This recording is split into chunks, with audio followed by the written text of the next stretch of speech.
So let's continue. Break is over. And now we're going to look at a different type of filters, still actually working on the principle of convolution, but we are changing the way we're looking at the data instead. And that is the frequency space filters. And first of all, we are going to look into applications of the Fourier transform, something that you may have seen in the math calculus lectures or transform theory, something like that. And first we have this ugly transform, which is transforming image data from the spatial domain into a spectrum instead, where we can see frequencies. And maybe you think frequencies in images, what is that? It's actually just scaling up the whole idea from having as normal, say, audio signal. Then you can look at the spectrum of it. You can see how the voice is having some bass tones and some tremble tones and so on. And the same thing actually applies to images. And we already kind of hinted on it when I was talking about low pass and high pass filters.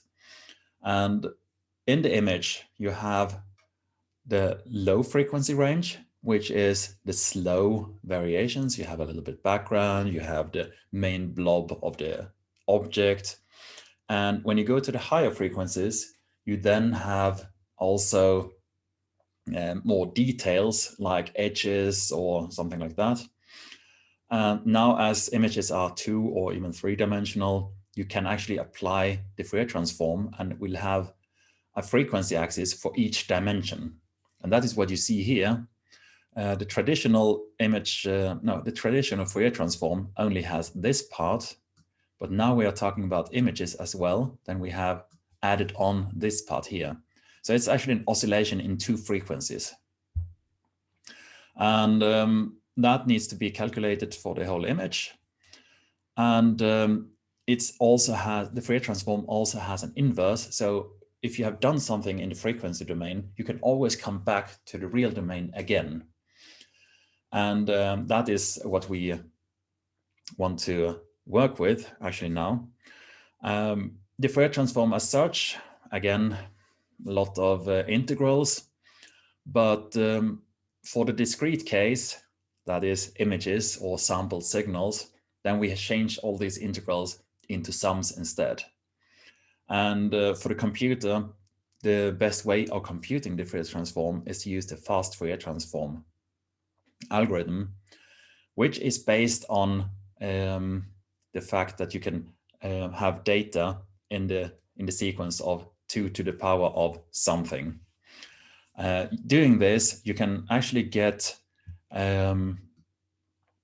from the order n squared. So it takes the number of points in the data to the power of 2. You can move that into this expression instead. And you can see that there is a huge gain in doing so. And that is actually what is the benefit of using the fast Fourier transform.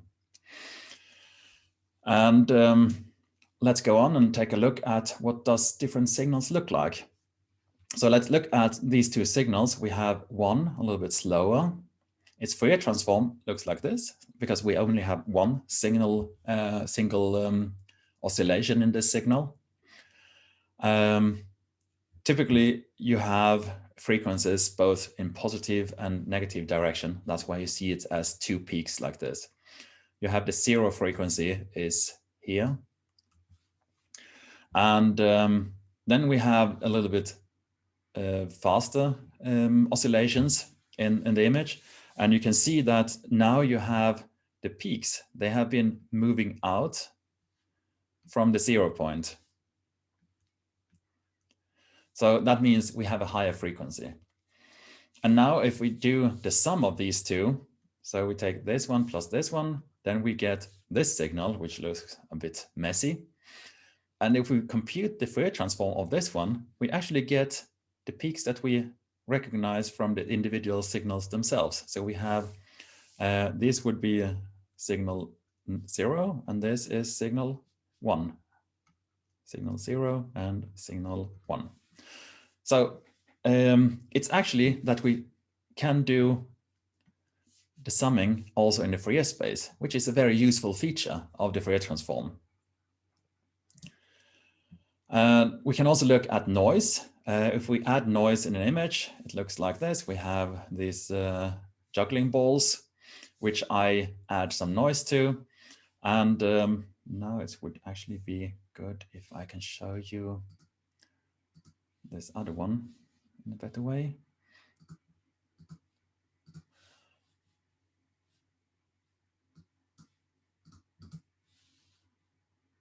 So now you can see the spectrum. And what you see is, to begin with, pretty hard to interpret.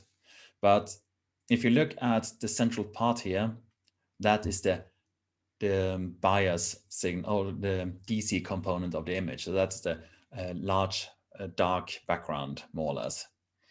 Then you have a lot of DC component in one direction and in the other direction. And then you have something straying out here. If you add noise to this, then you get this signal instead. And you can see that all the fine details, they are now buried in noise, because the noise is just adding on the top. And now is the question, can we suppress this noise in a smart way? Well, the normal way would be, again, to apply some kind of filter. And filtering in the Fourier space, let's take the spatial frequencies first, sorry. So the very interesting thing about the Fourier transform is that you can see the frequencies in the image. And if you have some structures, for example, having an orientation and some oscillation, you can actually see it, because here you have all the ripple is horizontal, and that is, you will get a spatial frequency response in this vertical direction instead. Looking at the 30 degrees, you can see that you do, if you look, drawing a line across here, you can see that this is actually the same line which has 30 degrees tilt in this data. In this case, we have 60 degrees, so the tilt of that one is different again. And you have here, 60 degrees. And the 90, of course, you have the 90 degrees here. So in this way, you can actually find specific noise in the data and find structures in the data, and that's very useful.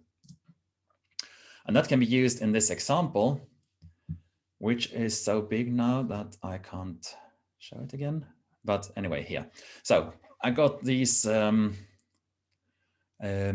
projections many years ago during an experiment at SLS. And we had this ripple in the data. And it's really annoying, actually. And we want to get rid of it. And what I thought, okay, let's try the theory I learned once in my image processing class, looking at the Fourier transform. And you can see here now that there are some streaks. Oops. Oh, no, I need to go back again into the other one. Let's see if I can do that in a smart way. No, I couldn't. Even worse.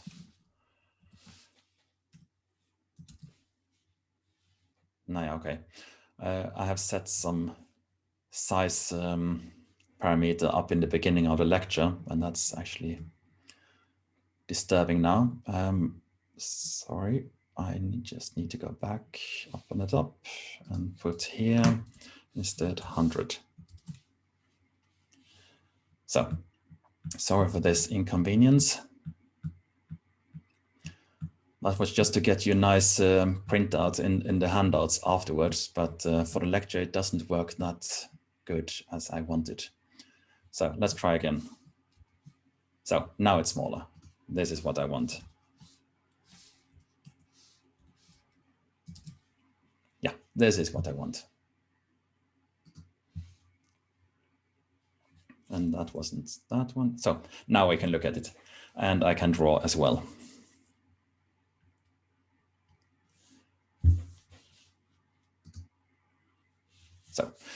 So what you can see here in the spectrum is that we have something going out here, something going out here.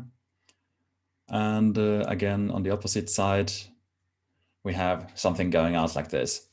And that is an indication we have some structures going in these directions. And if you look at the angles, we can conclude that it must probably be those going in this direction. So I created a very fancy kernel here, which I used to filter out these structures. And you can see that it actually suppresses a lot of this ripple in the data.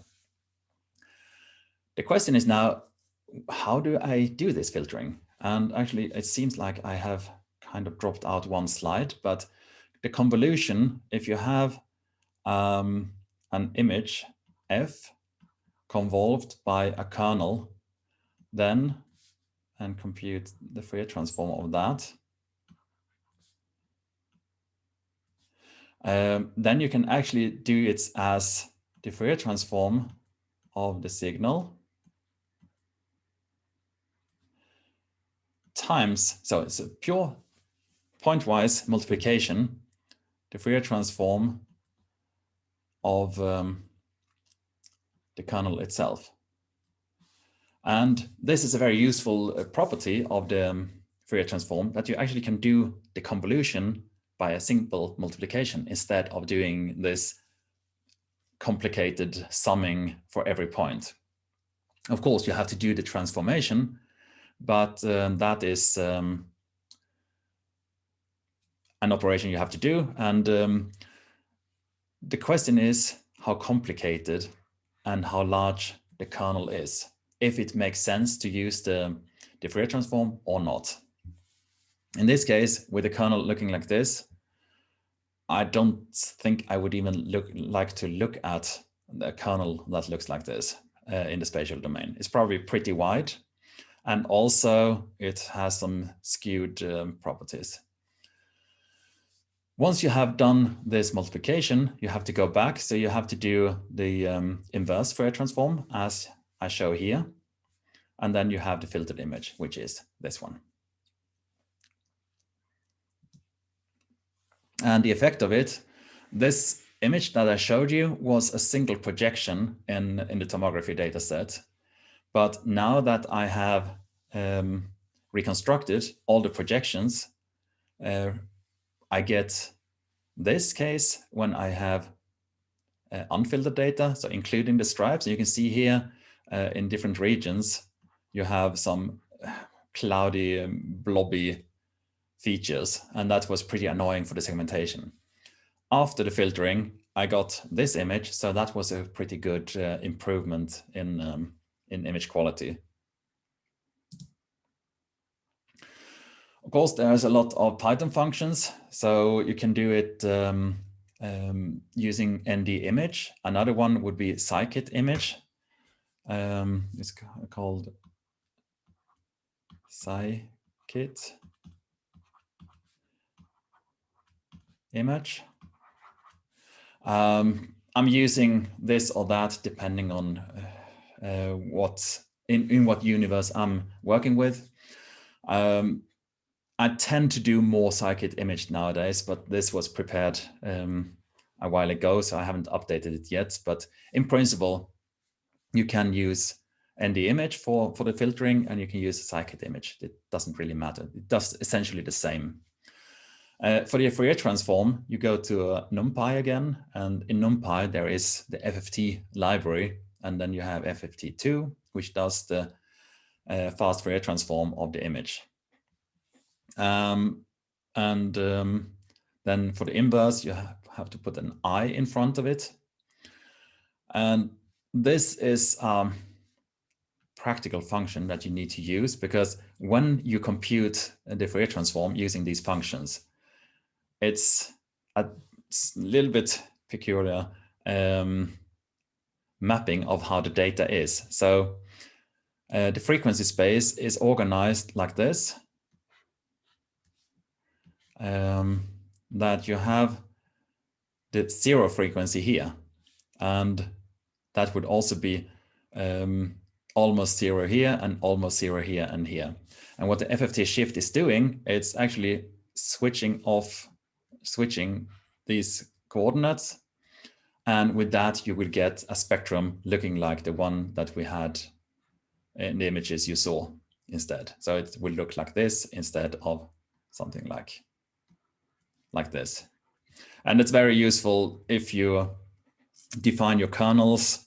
Either you have to do FFT shift on the kernel, or you have to do FFT shift on the signal. Either one depends on what is most convenient for you.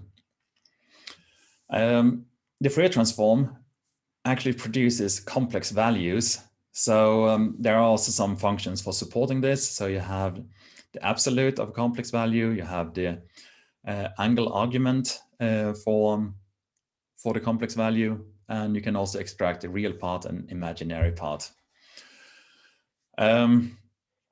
Some cases you need to use this, other cases don't care. I mean, if you multiply a complex value by a real valued scalar, you get the complex value, and then you do the Fourier transform back again, and everything is fine. But in some cases, when you go back, you need to use just the real part, because otherwise there is some kind of numerical ripple in the complex component that you need to get rid of.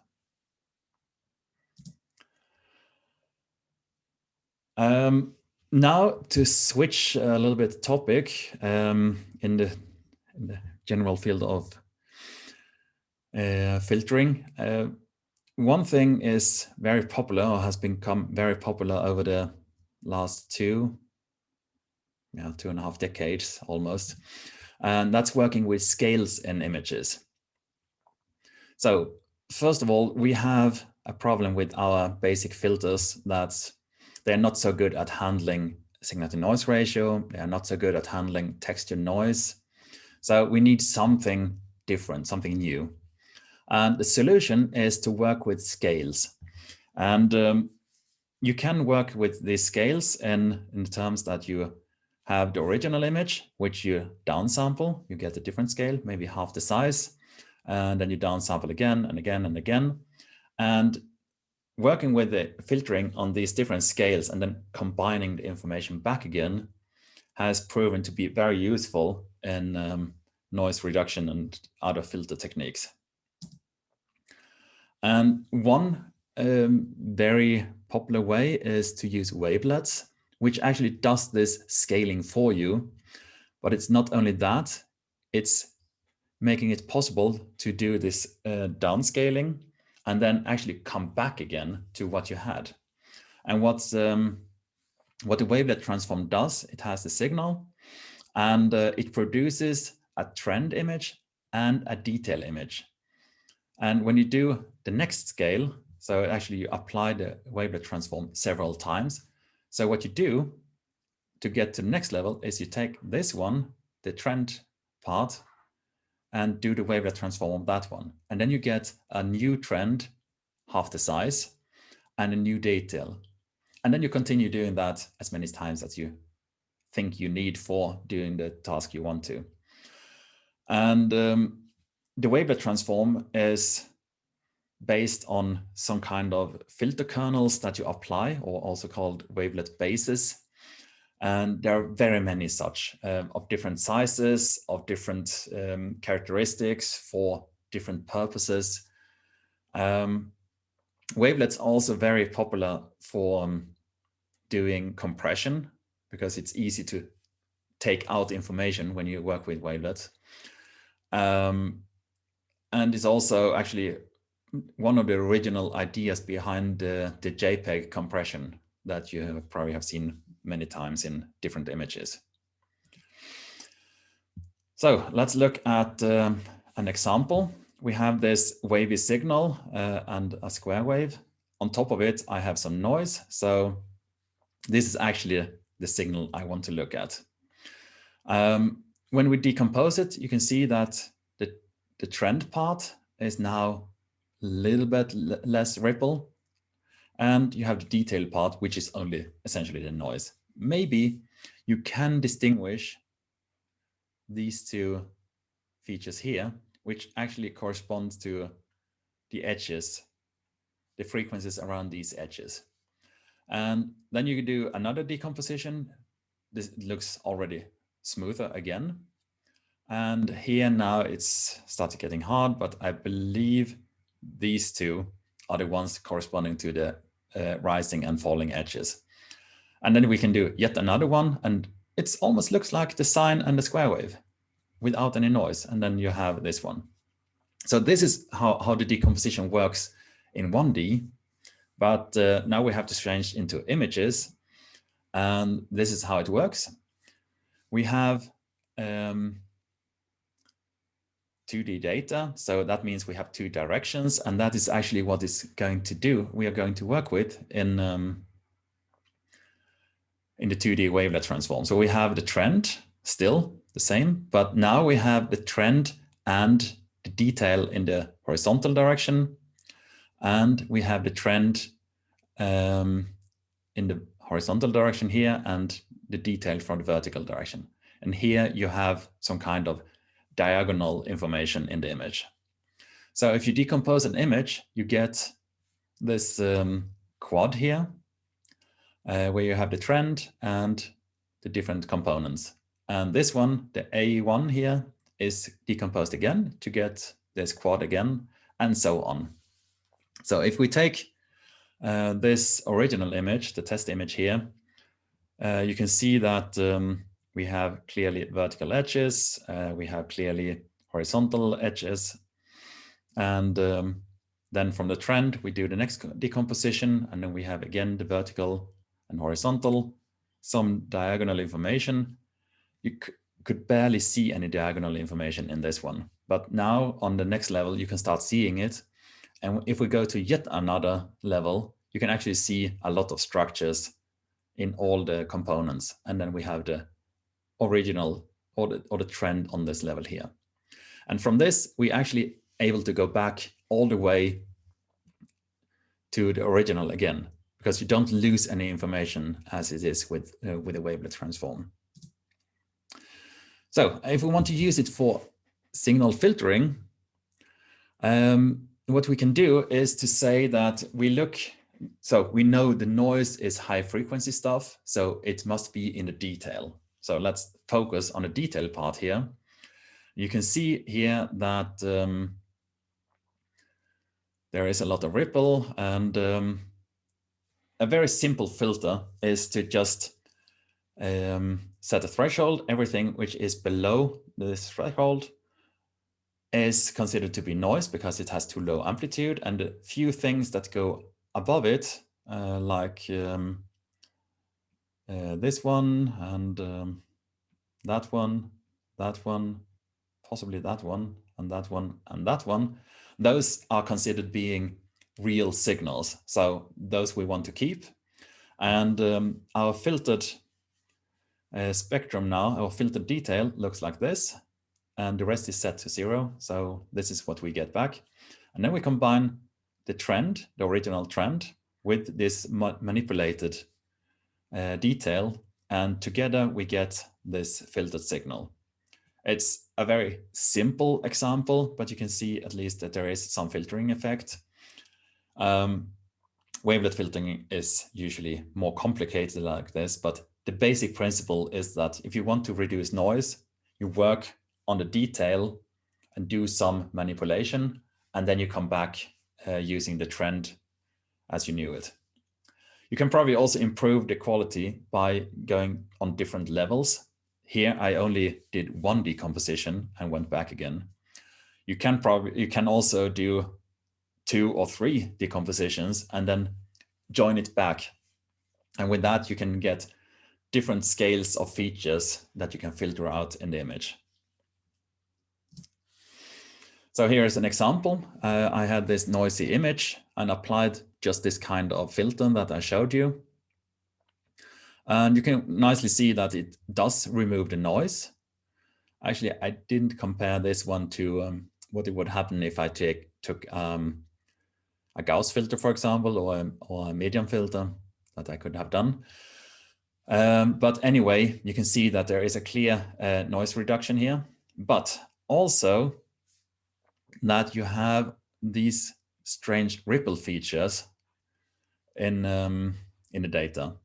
And those are effects when you do too rough cutting in the frequency domain, in the detail image. And then you get some kind of Zenger effects in the data. And this is actually also what you see in the JPEG compression. If you compress an image too hard, you will start seeing this ripple along the edges. And that's also when you take out too many frequencies in the compression, then you are left with only this ripple. Now, the first one, using the wavelet, then you have clear, distinct levels in the data in the scales. But there is another approach which is called parameterized scale spaces, and then we use actually partial differential equations that we solve using the gray level as information. And these filters, as you can see here in the example, can actually produce pretty good denoising effects. So from this one, you can see that you have streaks here, you have some kind of patchy noise, and that's very hard to filter and get out from the image using convolution and also medium filter. Otherwise, the kernel would have been so wide that you would have actually removed all relevant information in the image. So the two filters I'm going to look at is the diffusion filter and a total variation filter. Those two, as you can see, they can really lift out the image from the noise and still maintain pretty relevant information. If you are interested in this kind of filters, I really recommend you to go to this book. He goes through the whole mathematics about these filters and how to work with them. I'm going to show you a little bit what you can do with them and a practical side of it. The first thing is, if you have an image like this, it's pretty blurred, but no matter what, and start using the heat transport equation. That's the base for our filter technique right now. The equation looks like this. And if you apply that to an image using the gray levels as temperature, then you will have something looking like, let's see if I can run it. No, I can't. So then you can see that after many iterations, you will just have a smooth, constant level in the image, which is not really what you want to have. So we need to have something that controls where the diffusivity is doing the right thing to the temperature distribution. So what we have is to add a function that is controlling the diffusivity in the image. And that function should have some threshold feature in it. And in principle, what we want to do is to look at something that has this shape. So that is the traditional filter threshold function used in the diffusion filters, where the lambda here, oops, no, I need my pen again. The lambda here corresponds to the threshold level. This is the intensity level in the gradient image. And this is the steepness of this curve. So if you change the n, you may get a slower slope here, or you can get something that's really sharp, depending on which thresholding effect you want to work with. And here you can see, now we have modified the function of the heat diffusion equation. So now we have the image here instead of temperature, and we work with the absolute gradient and this diffusivity function. And if we apply this on an image, you can see here we have some grains, and the diffusivity map says that in the white areas there is full diffusion. So do as much smoothing as you can. When you come to the edges, it's like a barrier because there is no diffusion at all. And then you come over to this area again, and then you have full diffusion. So this means that thanks to the edges that the gradient is showing, you can actually control that there is no diffusion beyond the edge. And that is the idea behind the diffusion filter. And you're actually going to play with this in the exercises afterwards. Oh, that should be on the previous page. And so finally, this is the equation. The problem is that if you do this gradient that I did before, it is still noise sensitive because if you just compute the gradient on a noisy signal, you will have a lot of spikes, and that will actually say stop on the wrong places. So if you have an edge looking like something like this, and then your threshold function says that, oh, this one is something I want to stop diffusion at, but you shouldn't actually. And this one maybe also, and then nothing here.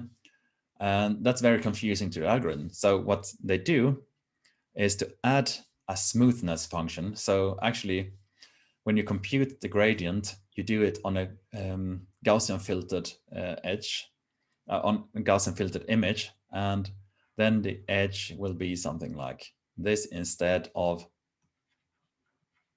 like this. So this is to control the smoothness of the diffusivity, and that's a very useful parameter. And that's also part of the exercise, that you actually add this Gaussian filter in the function. And here we can show now what it looks like when the Gaussian filter is when the diffusion filter is running in on a real example. And here we can see that the filter iterations are running, and you can see now that it starts smoothing, and you see the best difference when it jumps back to the beginning. And these are several iterations of the diffusion filter. You can see that, for example, this line artifact here is is disappearing after a while. You can see also that the noise back here is decreasing. So this is a very good filter in many cases for denoising. Then the mathematicians started to work on the filtering as a regularization problem, where you have two parameters that you want to minimize or optimize. One is the absolute value of the bounded variation, which is actually the sum of the absolute gradient squared, actually. And the other part is working on the fidelity, which is filtered image minus the current, minus the original, and see how close they are together. And for one, you use the absolute difference, and here you use the squared, so mean squared difference. And these were showing that they were really efficient in filtering, and then onwards, using this framework, we can actually create something that is an inverse of the idea. So the diffusion filter is going from small features and trying to smear them out. The idea of the inverse scale space filter is that you start by having large blobby features, and then you add more and more on top of it. So you get more and more details when you start filtering. And the ISS filter is a really great edge preserving filter for doing the noise reduction. And it's also, again, defined by a differential equation. And it has also a very nice termination point, which tells where to stop. The equation is a bit uglier than the diffusion filter, but you can still see here that you have this fidelity term and you have the gradient term here. And then you also have a little bit more feedback from previous iterations. So it's a lot of parameters here.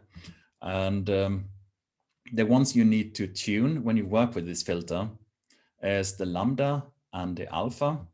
They are two parameters that are very important to play with. And of course, then you have the integration time or the solution time for this equation and the steps between the iterations. And all this together can give a very nice filter effect. Oops. So here is an example running this filter. So starting out with iterations using the ISS filter in 3 dimensions, you can see that it starts filtering, and then you can actually get really patchy filtering. Sometimes you want to run the filter as far as I do here. Sometimes you actually want to stay a little bit earlier, because you can see if you look at features in this area here, you can see that they disappear after a while, particularly towards the end. So you need to tell when you want to stop anyway. Otherwise, you will have too smooth levels in this image. But it's really an efficient filter, and we use it on very many data sets in our group. That also with great success.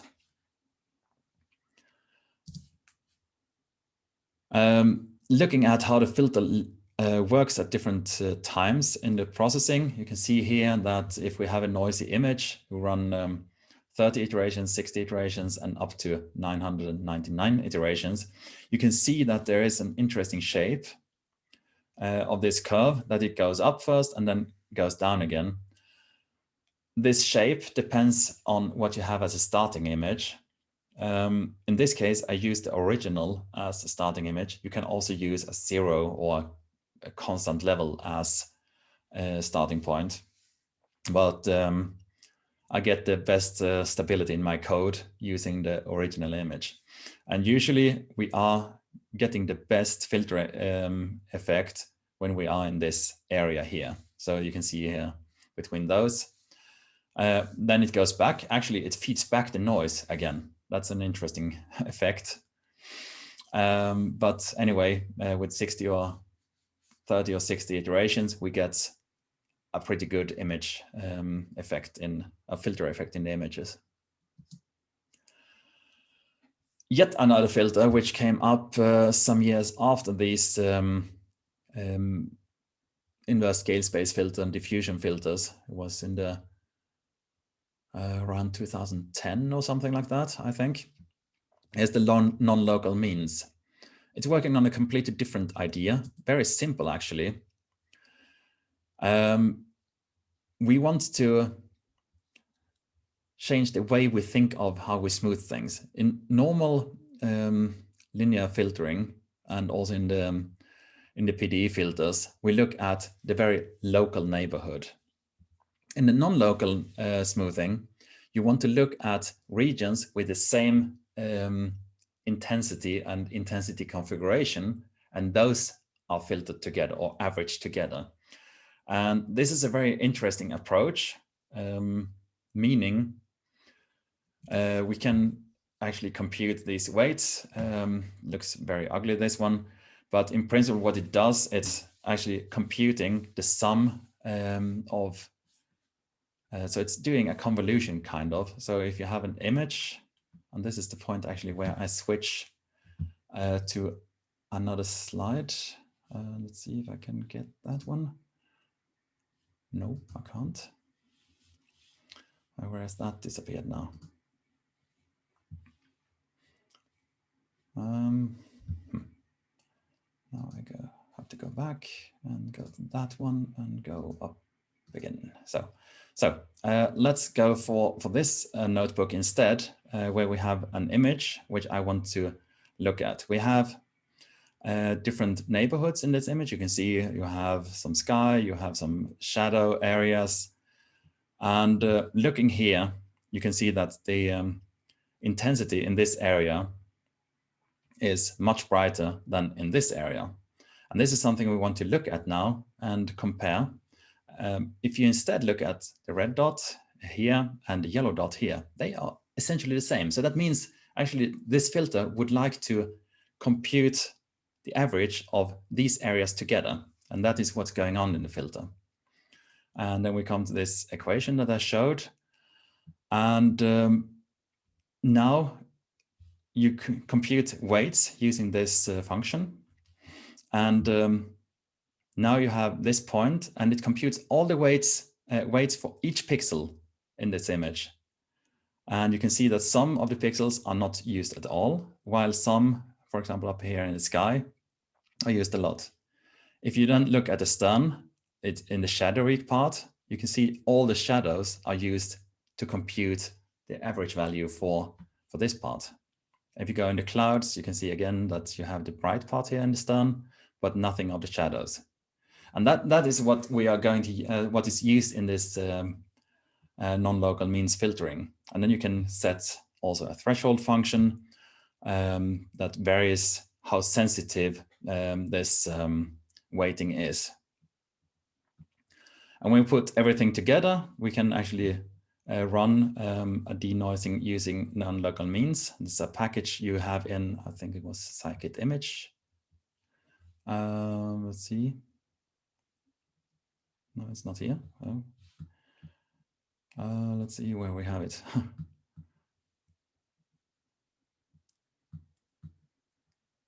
Somewhere it was. Res. Where is it? Somehow I lost in my importing here. Here. In image Scikit image restoration, we have this implemented already, so you don't have to implement this yourself either. And then you can see here that running this, you get a very smooth image without any noise. And by playing with this parameter in the weighting, you can see that it's actually bringing up different filter effects in the image. And if we add noise, you can see that also signal to noise 100 is anyway pretty good. 50 is getting worse. And then when we come down to signal to noise ratio 10, this filter starts getting a little bit of problem. But that can also be improved by changing this filter parameter. So if you want to look into how the non-local means works, you can browse into these slides. Let's go back, to the slides I was at before. So we have this 2D example of non-local means. So I'm applying it here. Again, it's just a pretty ugly case where I have a very noisy, artifacty image. It's just a single slice now. But it can remove a lot of the noise, which is good. And you can see the difference. There's a lot of ring artifacts got removed. This is actually something you can also get rid of if you use the inverse scale space filter. This is a different approach of filtering. Non-local means is popular in, I think, the software Aviso. You have it. And there are some complications with this filter. The complexity is n squared because it has to compare every pixel with every other pixel. And that is a killing concept actually for many image processing algorithms. In particular, if you go up in 3D, it's taking ages. So what people have done is they restrict themselves to smaller areas where this comparison is done. And with that, you can get a speed up and get a good filtering effect anyway. The last part for today is about verification, because if you apply these filters, you have seen you actually modify the data. So the question is, how good is my filter? And that one I shouldn't show like this, but anyway, so what we have to do is to check how valid it is. And the problem is that if you do too much modification, it's actually like this man doing the cups. He takes a piece of clay and forms it into what he wants. And that's not the idea. If you want to do serious scientific work, you have to be modifying it in a way to enhance your information, but you can't modify it to prove your point. That's the danger when you do too much modification of the data. So what we want to do is to verify how valid it is. The first thing is visual inspection. You can see filtering like this doesn't make sense. Then you can take the guidance from difference images, and you can also work in a more complex framework with phantom images and test what happens. So here are some examples of what you can do when you take the difference images. If you have a noisy image and you know, or if you do a difference image to after filtering, then you should see, ideally you should only see the noise. If you do too much smoothing, then you would see effects like this, because that would be almost like the difference is almost like a high pass filter effect. Then it can happen that the filter is scaling the intensity, which is also bad because then you don't have the same gray levels as you started with. And the other thing is you can have a geometric shift, and that you see as you have alternating bright and dark edges on the object. This is something that can happen if you, for example, use even-sized filter kernel. We always want to have odd-sized filter kernels. Otherwise, there is a shift of pixels in the result. So when you see these effects after filtering, then you should start getting critical and check what you actually did to the data. Typical test routine is to do something like a smoke test. So that's actually something you do in electronic hardware testing. You drive the system, give it too high currents or whatever until it's failed due to overheating, and the components start smoking because they are so hot. What we are doing is actually we are scanning the parameter space with different signal to noise ratio, and also with different parameters of our filtering and other processing to identify at which point does this filter work well, and at which point it fails. The test strategy is more or less following this recipe. So first you create some kind of phantom image with relevant features. And then to that image, you start adding noise. Maybe you also apply some other processing on the way. And then afterwards, you measure the difference between processed and the phantom. So you have actually the ground truth as the phantom, and you have the processed. And if you compare those, you can see how good or bad they are. There are, of course, different metrics to do this comparison. And of course, as we're talking about noise and random processes, you have to repeat this, the steps 2 till 4 several times in order to get a more clear picture of the performance. Finally, you plot the results and identify the range of signal to noise ratio and parameters, which actually produce acceptable results for your processing. So this would be that you create these different phantoms. And actually, next week, I'm going to talk about reference data and data in general. On this phantom, you can maybe play with parameters like shape, sharpness, contrast, and noise. So in this case, it's a well-known Shep-Logan phantom. And here is something I used to verify a segmentation algorithm for root structures. So I created this kind of branching structures that I analyzed with my processing. If you want to talk about segmentation, you also need labeled data, or classification. You need labeled data too. So you have to have someone who says that this clustering of pixels is corresponding to 100 within 3, 4, 2, 1, etc. And this is also used in the training and validation of many machine learning techniques. Typical metrics that we use for the evaluation is, or the classic one is the mean squared error, which is more or less just summing the difference between original and filtered and squaring them up and summing.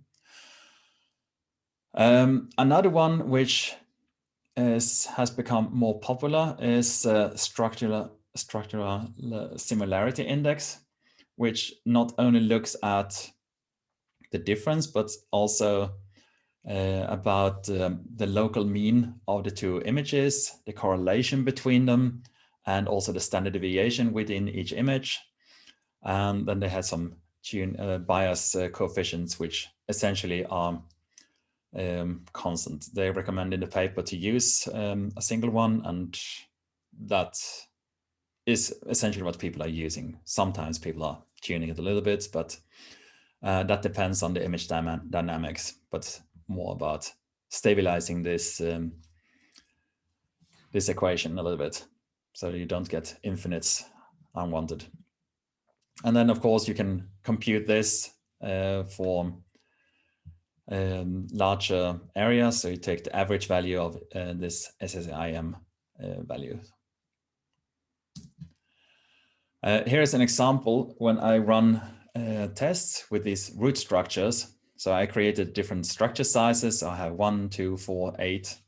I also added noise for different levels. So I had sigma 1, sigma 2, sigma 5, and 10. You can see that the signal to noise ratio is really bad on this one.